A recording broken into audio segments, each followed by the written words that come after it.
انسان ہجڑا کیوں پیدا ہوتا ہے؟ حضرت ابن عباس رضی اللہ تعالی عنہما نے فرمایا ہجڑے جنات کی اولاد ہے۔ کسی نے آپ رضی اللہ تعالی عنہما سے پوچھا یہ کیسے ممکن ہے، یہ کیسے ہو سکتا ہے؟ تو آپ رضی اللہ تعالیٰ عنہ فرمایا کہ اللہ تبارک و تعالیٰ نے حیض کی حالت میں بیوی کے پاس جانے سے منع فرمایا ہے، اور پیارے محبوب علیہ السلام نے بھی اس سے روکا ہے۔ اللہ تبارک و تعالیٰ نے اپنے کلام پاک کے اندر ارشاد فرمایا، سورہ بقرہ آیت نمبر 222، وَيَسْأَلُونَكَ عَنِ الْمَحِيضِ، اے محبوب کریم صلی اللہ علیہ وسلم آپ سے یہ حیض کے بارے میں پوچھتے ہیں،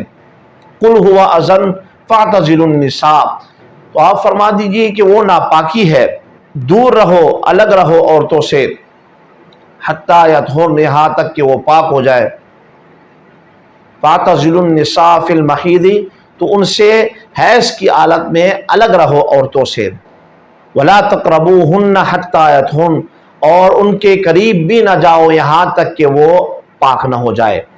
فَإِذَا تَطَهَّرْنَ فَأْتُوهُنَّ مِنْ حَيْثُ أَمَرَكُمُ اللَّهُ، پھر جب وہ پاک ہو جائے تو اللہ کے حکم سے آؤ جہاں سے آنے کا حکم ہے۔ ان اللہ یحب التوابین ویحب المتطہرین، بے شک اللہ تبارک و تعالی بہت پسند فرماتا ہے توبہ کرنے والوں کو اور پاک رہنے والوں کو بھی پسند فرماتا ہے۔ تو یہ آیت مبارکہ آپ نے سنی کہ اللہ تبارک و تعالی اور اس کے پیارے محبوب علیہ السلام نے ہم سب کو حیض کی حالت میں بیوی کے پاس آنے سے منع فرمایا ہے۔ تو حضرت ابن عباس رضی اللہ تعالیٰ عنہما نے فرمایا کہ جب بندہ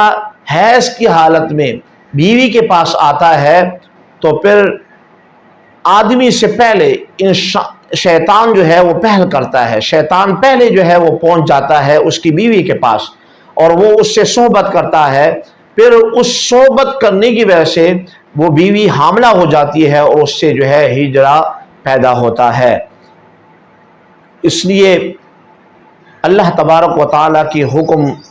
پر عمل نہ کرنے اور محبوب علیہ السلام کی فرمان کو نہ ماننے کا یہ جو ہے ہمیں خمیازہ بھگتنا پڑتا ہے کہ اس کے بدلے میں پھر ہمیں کیسی جو ہے اولاد کا سامنا ہمیں کرنا پڑتا ہے۔ تو اس لیے احتیاط کیا کریں کہ حیض کی حالت میں اللہ اور اس کے پیارے رسول علیہ السلام نے ہمیں منع فرمایا ہے، تو ہمیں احتیاط کرنی چاہیے۔ ظاہری بات ہے کہ جس چیز سے رب تعالیٰ نے ہمیں منع فرمایا ہے اگر ہم اس سے رکیں گے تو اس میں ہماری بلائی ہے، اس سے بچیں گے تو ہمارے لیے فائدہ ہوگا، اور اگر ہم نہیں بچیں گے تو پھر اس کا سامنا ہمیں کرنا پڑے گا۔ اس لیے یہ تو آپ نے اولاد کی صورت میں آپ نے اس بات کو سنا کہ بندے کی اولاد جو ہے وہ ہجڑا پیدا ہوتی ہے۔ باقی جسمانی حوالے سے بھی اگر آپ حکماء یا پھر ڈاکٹر حضرات سے پوچھیں تو وہ بھی آپ کو کہیں گے کہ جو حیض کی حالت میں بیوی سے صحبت کرتا ہے تو اس کو جسمانی بیماریاں کون سی لاحق ہوتی ہے۔ تو اس لیے کوشش کیا کریں کہ جو بھی اللہ تبارک و تعالیٰ اور اس کے پیارے محبوب علیہ السلام کا فرمان آپ تک پہنچے تو اس پر ضرور جو ہے وہ عمل کیا کریں، اس ضرور جو ہے احتیاط کریں تاکہ آپ اچھی آپ کی زندگی گزرے اور آپ کی اولاد بھی نیک ہو، صالح ہو اور اچھی ہو۔ میں امید کرتا ہوں کہ آپ کو یہ بات، یہ مسئلہ اور یہ اہم جو ہے موضوع پسند آیا ہوگا۔